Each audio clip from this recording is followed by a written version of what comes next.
terms of turning it around, but Radiant's the hook bottom just missed tower it. is under attack. I'd say that's a short to medium range hook right there, but it still misses. Meanwhile, up top, they're rotating around. They want to come in from behind on him right here. Injustice and Halashni ready to go. They got the silence up. We do have a damage bonus if we can just keep the range. Well, Rocket Flare's going to hit him before they go in, but we got a silence on Maul. Oh, jeez, Joe's just getting blasted with this kinetic field from the. In addition to the Fissure, they have to immediately turn and run. Nothing they can do at this point. Meanwhile, up top, they got completely wiped out. So it's 14-0 right now. This is really looking like. Whoa! This is really looking like a repeat of the Flores Lava Ho-Ho H4 match. Being on the receiving end of that, I can tell you that just. I was just ready for. I was ready for something to be put in my. Never mind. Let's just say I was ready for a. I just gone through tower has fallen. a transit authority, whatever you want to call it, full body cavity inspection. And we got Nether Strike. Do we have anybody not level 6 yet? Yeah. And Justice still doesn't have the static field.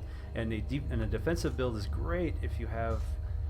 You know, it just didn't work. It didn't work in this case right here. Defensive build if you have people diving on you all the time, but no offense whatsoever with which to push out and harass and follow up on dives.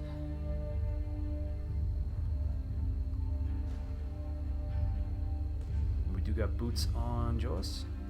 What are we doing here? Jugger's already level 11, and they just picked off Drow. Was that just with the Rocket Flare? No, okay, looks like he got LSA with a Rocket Flare, finished the job. We do have Yules. I think that, yeah, Yules wasn't even used on that one. 15-0. Oh, this is getting painful to watch. And a free farming Jug in the jungle. Sanjinyasha will be done soon. He might just go straight Manta at this rate. I mean, we're getting into the luxury stuff at 14 minutes. 15,000 gold game. They're literally over 1,000 gold a minute lead in Rising.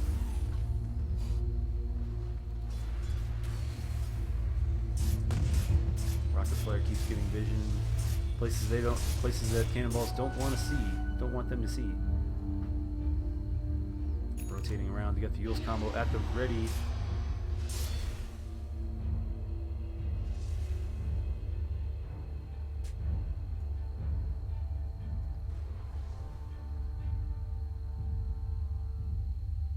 Kramer, they do have a smoke. Yep, he's got a smoke. He's able to come around the backside if he wants to. Fairly safe assumption the secret shop isn't warded, but yep, they do reveal a couple of wards there. They're probably gonna ask for Justin to go ahead and take those out, but nope, we're busy. We got a Yules combo on a level 4 Injustice. It goes down in just record time practically. It was almost insta-popped. He spent more time in the air than he did alive once the fight was engaged. And we might go straight for. No, you might just buy it straight up, buy a Singe. But he just keeps on free farming. All this room, all this sustain. Finest one just trying to get a level or two, trying to finish his power tread so we can get a little more, just get a little bit more offense. He's gonna get cut across. Oh man, he almost got lifted up right there by Justin. That was close. Haste rune, haste versus haste right here, cutting across. Justin coming in. They're going to run into Joas and Injustice. I don't know if he's ready for this one. He's a little far out. Nope. He says, fuck it. I'm going to dive in. Injustice getting hook shot. Combo with the slave. Finishing the job in the Laguna. Getting the second kill. But Marty will get credit for the first epic fail on the run. Nowhere to go. This might be an early GP call right here. There's nothing they can do. They can't fight anywhere hardly. But they got Justin. They got on the board. 19-1. You guys are officially doing better than Flores Lava. Congratulations. However, they did lose 4. Actually, they did lose all 5. That was a complete team wipe. But the respawn times are so short on these low-level heroes that they can come right back almost instantly. Meanwhile, what are we building here? I mean, he might just straight out. Okay, looks like we're gonna buy something here. Gonna get a scroll. He's gonna head back to base, pick up some gear. That should help. And they're looking at a 17-minute Roach attempt here. Treads are done. How much did they pick up for that kill? So they got 7. So their PA did get 700 gold just now. He did die afterwards, but now we got phase boots. Now we have phase boots. -1, just holding on to all that money. Not sure why. He could pick up some gear if he wanted to. They're gonna go ahead and get this Roche out of the way. 17-minute Roche while they go in. Linus level 12 and Master Man is ready to go. Got a blink on Kramer. We got Jules. We got a blink on Lolo. Got a blink on Lolo. Hell, Lodging actually going to be able to get some time to do some ancients here. Might be able to pick up her own mask soon. She's got 600 gold to go. Just making that gap even wider.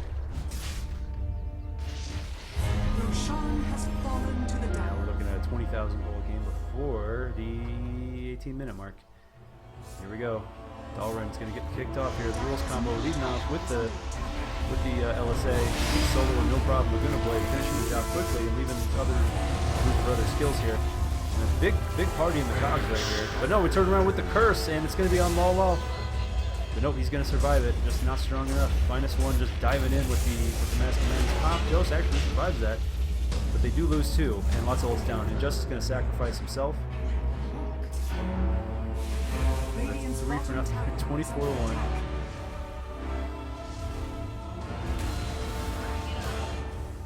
Fortunately, the respawn timers are fairly short, so they will be able to defend the tier 3 very soon. But the farm is just too much in one side.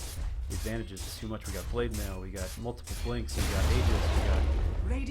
Why are you holding on to 4,000 gold there, Linus? We're gonna rotate around. We're gonna get all the tier 2s out of the way first. We got creeps down bottom. Oh, did someone get caught out? Oh, okay. Poor Kramer. That's 2. They've literally cut their 24-1 lead in half. Trying to stay optimistic here. Okay, so he's gonna finish the Demon Edge, get a really quick MKB, make it impossible for Dalren to really stay on the field longer than 2 seconds, basically. My Nipple's ready to hook his way around. He just needs an opening. As those creeps step up on the high ground, he should be good to go. Got a great angle. Meanwhile, up top, ooh. Actually, no, they're gonna pick off Injustice. He got caught out alone again. Not sure what he was doing out there.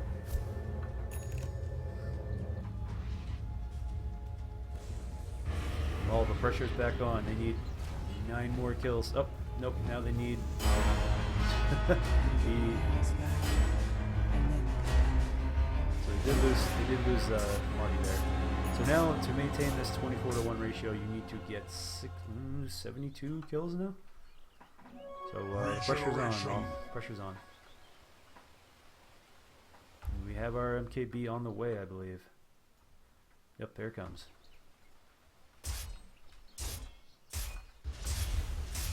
Jesus, that's an extra. More attack speed, almost 100 damage, mini bash chance with extra damage, and that takes out the PA's blur. That is not looking good. Poor CB. Poor bastards. This tier 2 can go down. Are they going to contest it? No, it looks like they're going to try and fight the high ground. Justin's in a great position to intercept anybody. Almost has Yule's range of Joe's, but just out of range. It's just out of range of most of the spells. He just playing interference. Yeah, hurry up and lose this Aegis. Coming in. -1 leading the charge. He's actually trying to burn this Aegis before it's too late.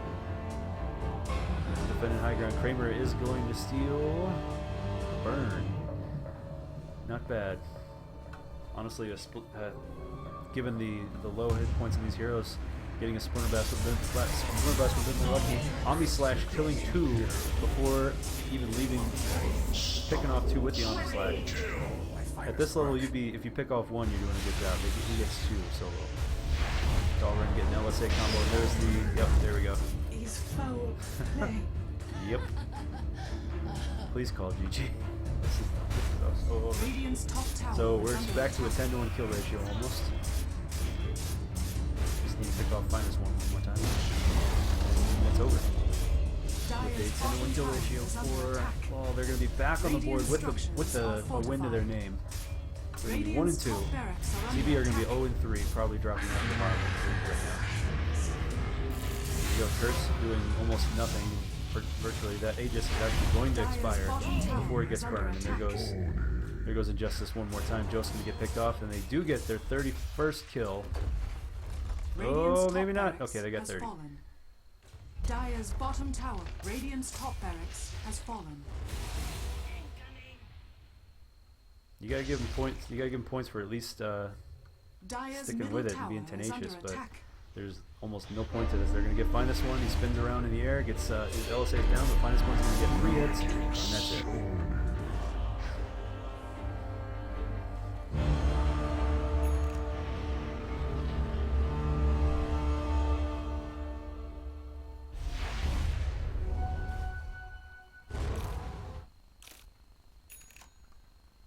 Is here.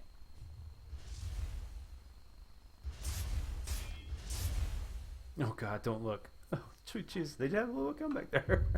They did get a couple kills when they killed Lena. When they killed Justin, they got a little bit of a comeback there. You gotta give them credit for at least sticking with it.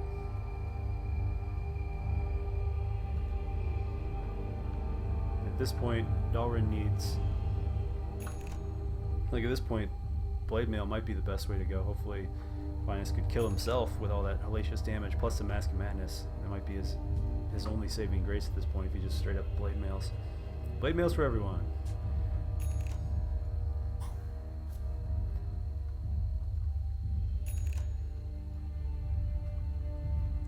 And Cannonballs do get points for having great color coordination. Well, not bad, but you gotta work on it with Kramer.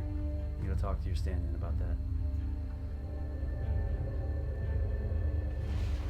Here they go, the final push going in. They're going for mid. They're gonna smoke in, pick off pretty much everybody. Anybody that's outside the base will die. And Rocket Flare gonna reveal. Joe's down bottom. Needs to leave. You're this far out of the lane with no vision, and they have this much of an advantage. You know they're gonna keep killing you. Smoke is going to bypass. Epic Fail's going to take the hook shot to the face, but he's actually going to turn around, use the cogs will actually prevent Epic Fail from getting out without even being in the cogs. That was a great positioning on the cogs by Marty there. Yep. And when you have this much of a lead, you have that kind of luxury, that comfort zone for you to play your best game. So he's literally blocked 2 people with 1 set of cogs, 1 in, 1 out. Radiant's middle tower is And under there goes attack. mid. Pretty self-explanatory. Lajni not really able to do anything about it. Fortunately, oh yeah, okay, it's an 11-1 kill ratio. That means that failed, but no, he's going to get intercepted by the Yules, and a full combo from Dixon up before he can even lift a finger. 25 minutes. This is Radiant's bottom tower is GG. under They're just attack. playing it safe. Can't give them. I mean, they're playing it right. You can't give them. Can't fault them for that. They're almost 12-1 kills, but they're still playing smart. They're not going to give Cannonballs any of the opportunities they need to counter that at all. Even if, I mean, they could almost 1v5 at this point, but Justice getting caught down by the combo from Justin. Might get Dalrin almost getting right-clicked himself. He is going to take out to an ally and get out. Radiant's middle barracks are under attack. You guys know you can call GG, right? Now it's a race to get this over with before Roche spawns. Yeah, there we go. Injustice calling GG right there. So it's a 12-1 kill ratio for Life's a Lich. The stand-in's doing a really good job of backing him up there, honestly. Justin did a great job in the mid, but honestly the draft, they won it through the draft. He got completely out-drafted. The draft and then the lane positioning pretty much did this here. It was the synergy with the team. Drow doesn't really help enough. He only helps the supports, and they weren't in a position to do enough damage. There was not even one level of Thunderstrike to at least put the fear of offense into Life's a Lich.